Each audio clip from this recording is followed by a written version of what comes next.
Hello বন্ধুরা, তোমার সকলকে স্বাগতম তোমাদের চ্যানেল ডাব্লিউবি প্রাইভেট টিউশনে। তো আজকের এই ভিডিওতে আমরা উচ্চ মাধ্যমিক 2024-এর ফাইনাল পরীক্ষার জন্য তোমাদের যে রাষ্ট্রবিজ্ঞান বিষয়ের কিছু গুরুত্বপূর্ণ এমসিকিউ একটি সেট নিয়ে আজকের এই ভিডিওতে আলোচনা করব। তো চলো ভিডিও শুরু করা যাক। আজকে হচ্ছে সেট নাম্বার 2। এর আগে সেট নাম্বার 1 আপলোড করা হয়েছে, সেই ভিডিওর লিঙ্ক তোমরা এই ভিডিওর ডিসক্রিপশান বক্সে এবং এন্ড স্ক্রিনে দেখতে পাবে, সেখান থেকে তোমরা দেখে নিও। তো চলো ভিডিও শুরু করা যাক।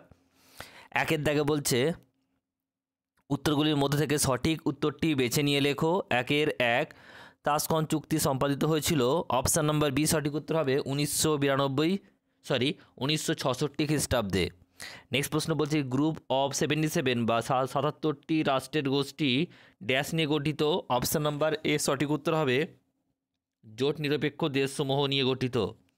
নেক্সট প্রশ্ন বলছে 3 ভারতের পররাষ্ট্রনীতির সর্বাপেক্ষা গুরুত্বপূর্ণ বৈশিষ্ট্য হলো নিরপেক্ষতা। অপশান নাম্বার জোট নিরপেক্ষতা। অপশান নাম্বার এ সঠিক উত্তর হবে। নেক্সট প্রশ্ন দেখো, পরেরটা বলছে যে 4 নম্বর প্রশ্ন বলছে ইন্ডিয়াস ফরেন পলিসি গ্রন্থটির প্রণেতাকে। উত্তর হবে সঠিক উত্তর অপশান নাম্বার ডি, বলছে ভিপি দত্ত। নেক্সট প্রশ্ন বলছে সার্কের বর্তমান সদস্য হলো কটি? উত্তর হবে 8টি। আর যদি প্রশ্ন বলে যে নবীনতম সদস্যের নাম কি? উত্তর হবে আফগানিস্তান। যেন এটা মনে থাকে। সার্কের হেডকোয়ার্টার কোথায়? তোমরা কমেন্ট বক্সে কমেন্ট করে জানাও। এবং সার্কের প্রথম ধারণাটি কে আনে? আর সার্কের প্রথম সভা কোথায় হয়েছিল? নেক্সট প্রশ্ন বলছে সিমলা চুক্তি স্বাক্ষরিত হয় ভারত ও ড্যাশের মধ্যে। উত্তর হবে Pakistan. Option number D.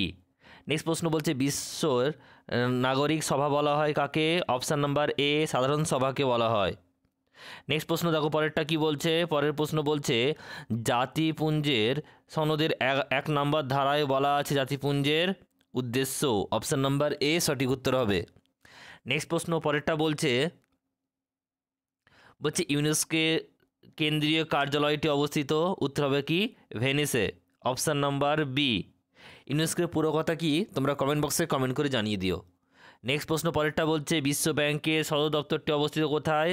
Option number A ওয়াশিংটনে। পরের প্রশ্ন উপরাষ্ট্রপতি হতে গেলে ন্যূনতম বয়স হতে হয়। অপশান নাম্বার সি 35 বছর। নেক্সট প্রশ্ন সংবিধানের 163 1 নম্বর ধারায় স্বেচ্ছাধীন ক্ষমতা প্রদান করা হয়েছে।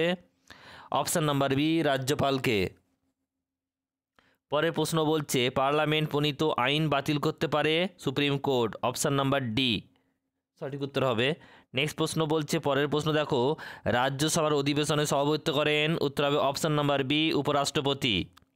নেক্সট প্রশ্ন বলছে ভারতের প্রথম লোক আদালত গঠিত হয়। অপশান নাম্বার বি 1982 খ্রিস্টাব্দে। পরের প্রশ্ন বলছে দেখো আইন নির্দিষ্ট পদ্ধতি অনুসারে বিচার কার্য সম্পন্ন করে ড্যাশ বিচার বিভাগ মার্কিন যুক্তরাষ্ট্রের। অপশান নাম্বার সি সঠিক উত্তর হবে। পরের প্রশ্ন বলছে ভারতের সর্বনিম্ন আদালতের নাম। উত্তর হবে ন্যায় panchayat. Option number D. Next প্রশ্ন পরেরটা বলছে সুপ্রিম কোর্টে নাগরিকদের মৌলিক অধিকার রক্ষার জন্য 32 নম্বর ধারা অনুযায়ী লেখ জারি করে 5টি। Option number B. নেক্সট প্রশ্ন পরেরটা বলছে দেখো জাতীয় কমিশনে সভাপতিত্ব করেন কে? উত্তর হবে সুপ্রিম কোর্টের কর্মরত অথবা অবসরপ্রাপ্ত বিচারক। অপশান নাম্বার সি সঠিক উত্তর হবে। নেক্সট প্রশ্ন জাতীয় সংবিধানের ব্যাখ্যাকর্তা ও রক্ষক হলেন supreme court. Option number C সঠিক উত্তর হবে। নেক্সট প্রশ্ন 21 নম্বর বলছে গ্রাম পঞ্চায়েতের প্রথম সভা আহ্বান করেন। উত্তর হবে কি? অপশান নাম্বার এ ব্লক উন্নয়ন অধিকারী বিডিও।